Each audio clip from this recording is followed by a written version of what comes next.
Nous nous rendons à présent dans le sud du Maroc et précisément la ville de Dakhla où se referme en ce moment la première édition du forum MD Sahara organisé par le groupe Média Maroc Diplomatique, un événement qui réunit depuis hier des panélistes du monde entier pour débattre des ouvertures diplomatiques et des nouvelles voies de développement qu'offrent les provinces du Sud. Nous retrouvons sur place notre envoyé spécial Mounir Al-Ghazal.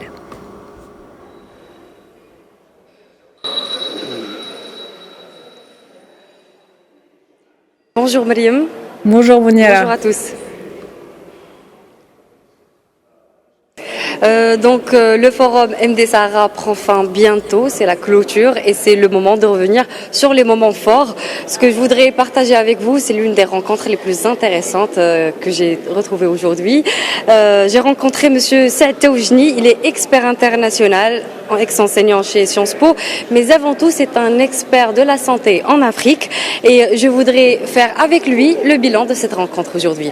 Bonjour Monsieur Saad. Bonjour Lella. Dites-moi, qu'est-ce qui vous a touché le plus pendant ces 2 jours? C'est les très forts témoignages du corps diplomatique établi au Maroc et au Sahara qui sont arrivés pour la plupart en 2020 et 2021 et qui ont constaté les avancées en matière d'infrastructures, d'électrification, d'assainissement, d'eau potable et ils étaient fiers de cette expérience marocaine dans les domaines de l'infrastructure, de l'enseignement, de beaucoup de domaines. Et ils commencent à comparer cette expérience marocaine à d'autres expériences qui s'inscrit dans le cadre de tout ce que le Maroc a fait, et surtout Sa Majesté dans ses déplacements en Afrique subsaharienne. Partout, il a prôné, surtout, il a proposé le partage. Il a dit le Maroc partage ce qu'il a. Et ce qu'il a partagé, c'est cette expertise dans ces domaines. Et beaucoup de pays en Afrique subsaharienne sont demandeurs de cette expertise, d'ailleurs, que ce soit dans le domaine bancaire, de l'assurance, de la production des engrais, tous les projets extraordinaires dont tout le monde parle, comme le gazoduc Nigeria traversant 15 pays.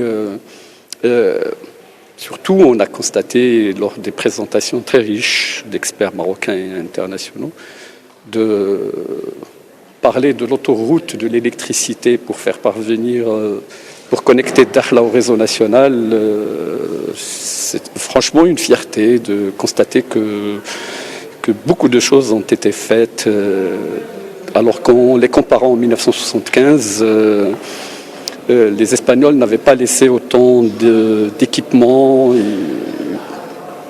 Dans le domaine, il y a une approche développement durable pour la baie de Dakhla, il y a une approche dans tous les aspects, il y a une faculté de médecine. Maintenant, ils nous ont même dit, les consuls établis à l'Aïoun, que l'Aïoun était devenue une ville verte.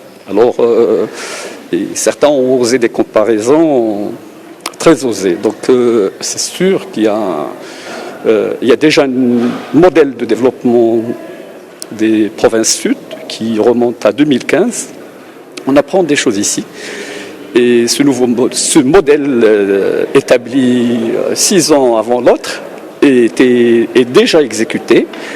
Et franchement, dans tous les domaines, que ce soit dans les énergies renouvelables, dans tous les domaines, il faut que les gens viennent constater de visu ce qui a été fait, cette vision africaine, cette route et ce port maritime. C'est toute une vision mondialisée. C'est cette ouverture au Maroc, un peu sur sa profondeur africaine, et vraiment de belles réalisations. On parle beaucoup de transformer une aide au développement en aide à la mise en place de la protection sociale. La protection sociale est un grand chantier. C'est un chantier que le Maroc moderne est en train de mettre en place. Je rappelle aussi que vous êtes un ancien cadre à la CNSS. Essayons de résumer en quelque sorte les défis de la protection sociale en Afrique et que peut apporter l'expérience marocaine au continent.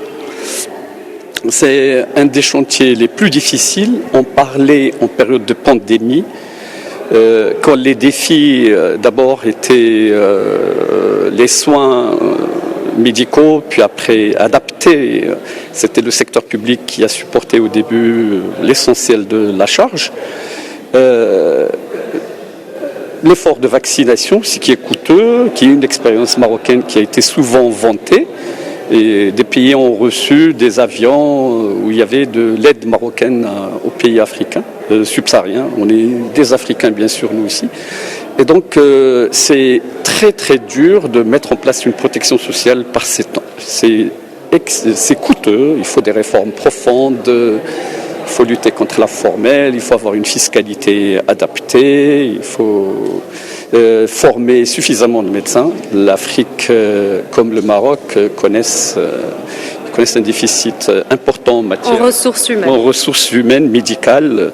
Il y a un manque de 18 millions de professionnels de la santé dans le monde. Et les pays riches sont en train de pomper un petit peu de toute cette richesse. Il y a des offres très alléchantes. Mais ça prendra quelque temps. Votre question est très pertinente de transformer l'aide au développement en protection sociale. Tous les pays qui avaient une petite protection sociale avaient quelques ressources comme pour démarrer. Quand on fait une réforme de la protection sociale et de l'offre de santé, d'ailleurs pour l'ONU, quand vous réalisez cet objectif d'accès à la santé, vous réalisez tous les objectifs de développement durable, qui est le grand projet de l'ONU, de la Banque mondiale, de l'OMS, l'Organisation internationale du travail. Donc travailler sur la santé, l'inclusion sociale, la croissance inclusive et tout, ça c'est l'avenir, puisque c'est le capital humain. Il a été beaucoup question dans ce forum de capital humain.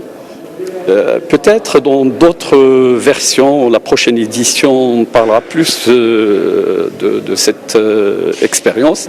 Le Maroc aussi a à apprendre de certains pays africains on a visité des pays africains, subsahariens et ils ont des choses à nous apprendre et nous devons faire beaucoup de choses mutuellement. Mais c'est des projets d'une très grande complexité, c'est la confluence de beaucoup d'intérêts, les professionnels de la santé, l'industrie pharmaceutique, les assurances privées, les mutuelles. Il y a beaucoup de... c'est une réforme en profondeur. Il faut maîtriser beaucoup d'éléments. Et il faut surtout l'expertise. Il faut beaucoup d'expertise. Il faut être porteur d'une vision. Maintenant, par exemple, dans la tragédie que nous avons vécue avec cette pandémie, il y a eu, au niveau mondial, 12 000 milliards de dollars ont été donnés aux entreprises pour aider à la stabilité. On a donné uniquement 600 milliards de dollars en termes d'aide sociale et de protection sociale.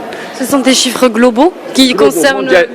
C'est mondialisé, 12 000 milliards de dollars contre 600 milliards de dollars. Donc je crois qu'il y a de grandes souffrances actuellement. Bien sûr, il y a une résilience économique, mais socialement, les couches les plus défavorisées ont payé plus que les autres et ont reçu moins. Et il y a toute cette dimension humaine. Peut-être qu'il faut d'abord investir dans l'infrastructure, équiper, produire, créer des emplois et peut-être à la sortie de la pandémie, moi je suis très confiant, le Maroc pourrait donner un exemple dans ce domaine, puisque maintenant c'est très difficile de le faire. et investir dans l'humain. C'est ce qui est de plus important. Voilà, nous arrivons à la fin de cette mise au point sur les 2 jours du MD Sahara et ça a été un plaisir de faire la couverture pour Média TV et vous pourrez suivre prochainement sur nos prochaines éditions et dans nos journaux le reste des reportages qu'on a fait avec Hayat Ziani pour Média TV à Dakhla. Merci Mounira. Nous étions en direct avec notre envoyée spéciale Mounira El Ghzal.